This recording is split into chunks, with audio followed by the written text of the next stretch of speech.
accueil /environnement /agriculture. Le libé des animaux vaches, brebis et chèvres surexploités, les dessous lait du lait. Réservé aux abonnés. Petits séparés des mères à la naissance, animaux entassés, enfermés et abattus à la chaîne. Loin de l'image d'Épinal portée par l'industrie du lait et du fromage, bovins et caprins paient le prix fort de la course au rendement de l'agriculture intensive.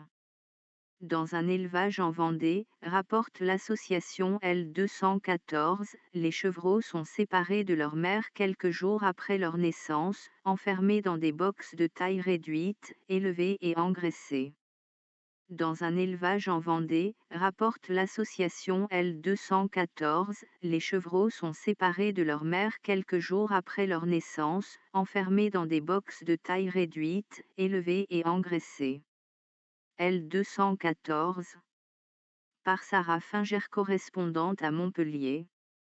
Publié le 7 décembre 2023.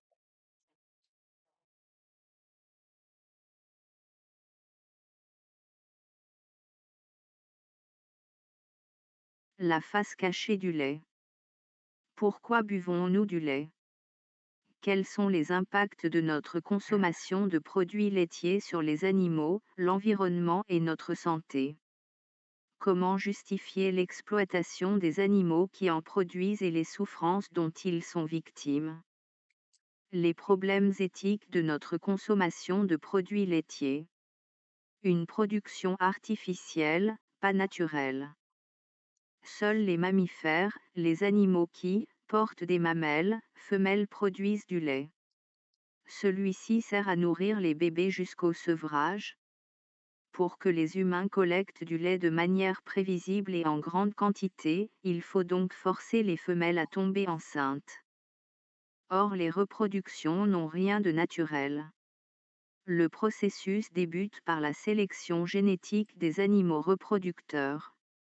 Celle-ci est basée sur des critères de rentabilité, les animaux doivent être suffisamment fertiles et produire beaucoup.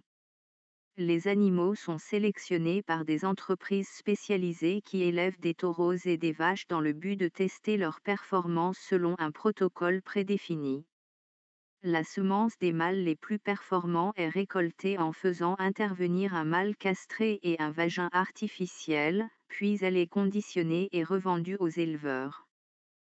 Les vaches destinées à produire du lait sont inséminées artificiellement.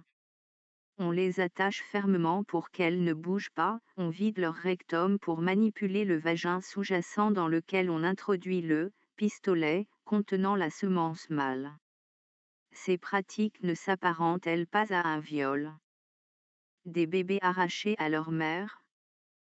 Après 9 mois de gestation, la vache ne pourra pas prendre soin de son veau. En effet, on le sépare de sa mère quelques heures après sa naissance. Les veaux femelles sont destinés au renouvellement du cheptel. Les veaux mâles sont tués, ou élevés pour leur viande.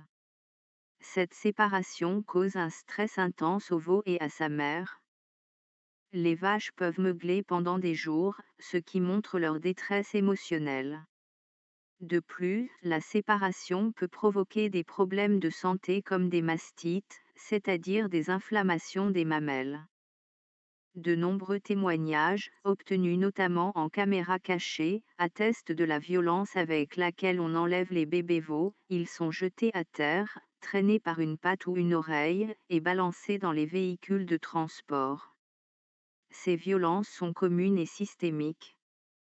Les veaux sont privés de l'attention maternelle dont les bébés ont besoin et sont hébergés dans cages individuelles, ce qui entraîne de l'anxiété et des comportements anormaux. Ils n'ont pas de contacts sociaux, ne peuvent pas adopter de posture confortable et naturelle, tête retournée et pattes étirées, ne peuvent pas jouer, courir, explorer leur environnement.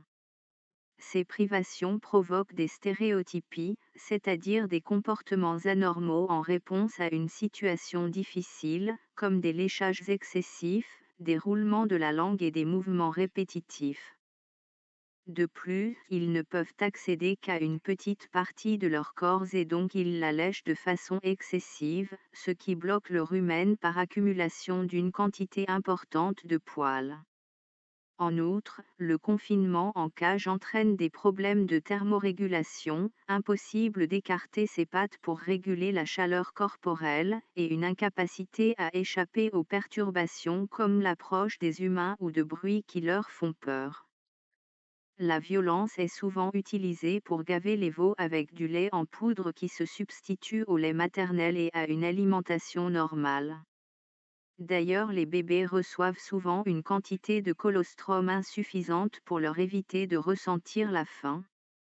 De plus, pour produire une viande de veau blanche, leur nourriture est appauvrie en fibres et en fer, ce qui entraîne une anémie et des ulcères du tube digestif.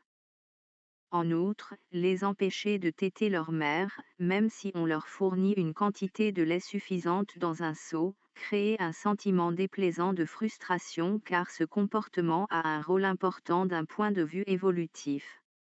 L'impossibilité de répondre à ce désir fort de téter déclenche des comportements anormaux.